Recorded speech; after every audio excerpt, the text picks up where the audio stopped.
Now, for this segment, we have with us a familiar face as it relates to the roads and traffic and what you should and should not do on the roads. We have Assistant Superintendent, the officer in charge of traffic at the Royal Barbados Police Force, Leon Blades. And I can remember watching you on TV talking about road traffic when it was about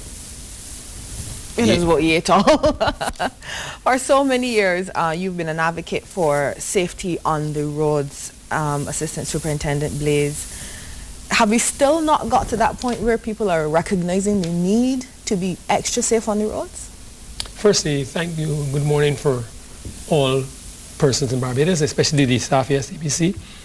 I don't think we've reached that pinnacle yet. We still have a long way to go. And as the former discussion you had, there is room for improvement. And I certainly think that if you look at the stats for the past year, almost every month so far this year we had fatal accidents, except for January. We had fatal accidents every month. Right now we compare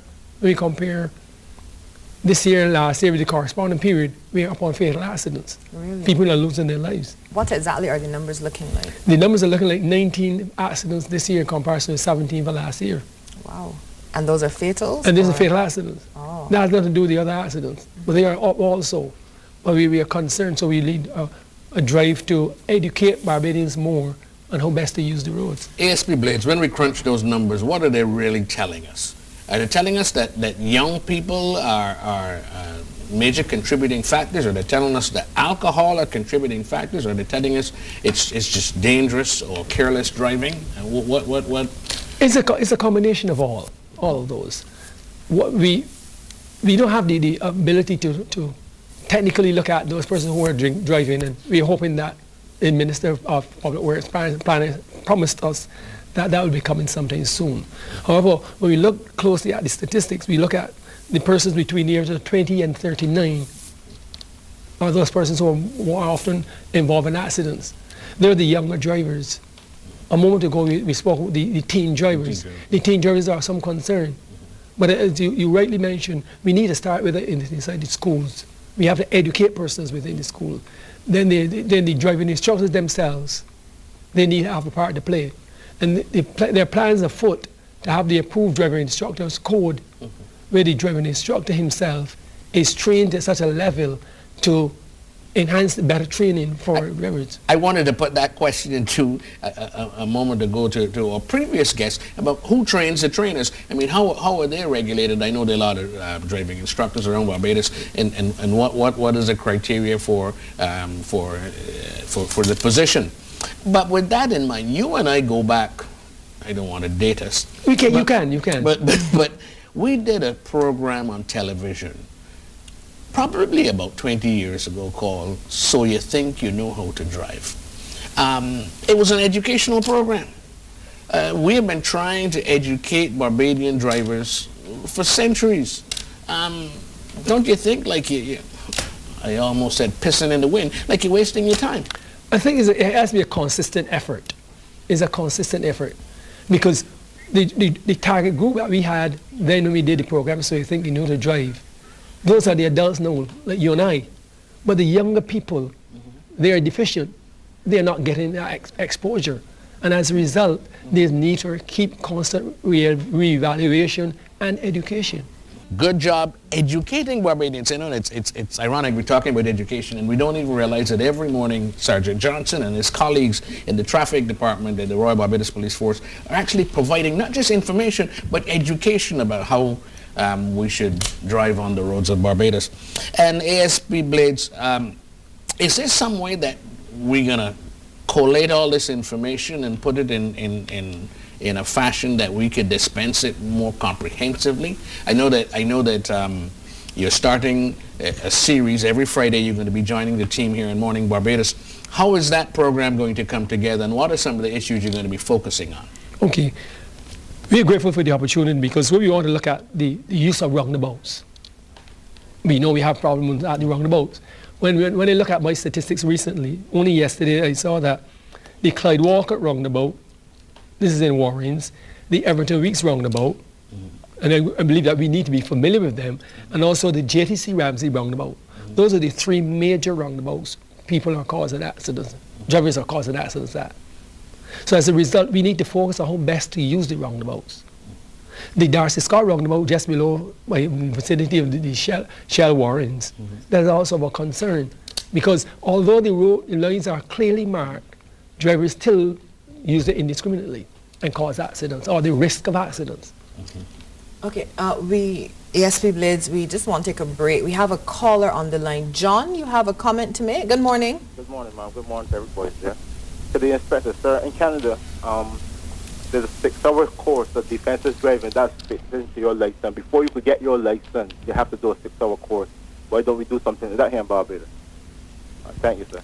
Okay, he was saying that in Canada, you have to do a 6-hour course before you're granted your driver's license, and he was wondering, why don't we institute a similar program here in Barbados? What, a 6-hour course on defensive driving before you get your license. Actually, I will welcome anything like that. Earlier, about 2 to 3 years ago, a magistrate at Whole Town had asked the police assistance in re-educating a driver in part of defensive driving.